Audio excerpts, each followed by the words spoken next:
So we've looked at macros and how creating macros will actually create the VBA for you behind the scenes. And what we have here is a layout with Excel and its VBA window. You can lay out the same way, but the reason I've laid things out this way is to demonstrate how the VBA is created whilst you record your macro. So in the Excel side, if we go to our developer window and record a new macro, and we'll just call this test macro, store it in this workbook. Okay, what you'll find in the Visual Basic Editor window, if we click into here, here's our file, book 1, and we can scroll down through all the sheets and find that we now have a module section, and we have a module called module 1, which I can double click to open. I can see the module 1 code sheet. In here I can see a subroutine has been created called test macro with the name of the macro as a comment. Now if we go back to Excel and actually start doing things, you can see suddenly a line of code has appeared. Range C2.select, into which I could type my name.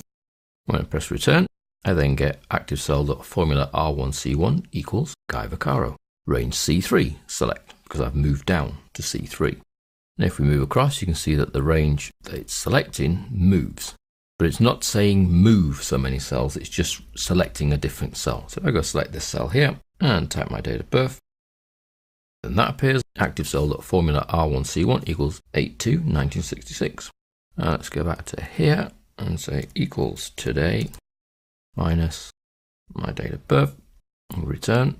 And you can see how the macro is building in the VBA code here right before your very eyes.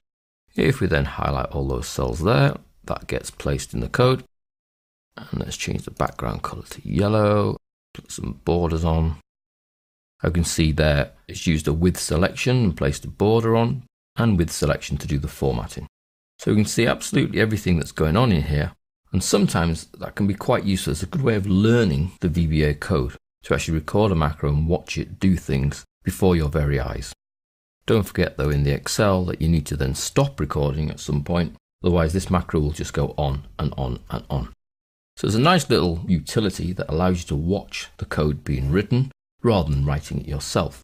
And we've done it by opening Excel and opening up the Visual Basic Editor. Don't forget a keyboard shortcut for that is Alt F11, and then just arranging the two windows on the screen so that you can see the contents of module 1.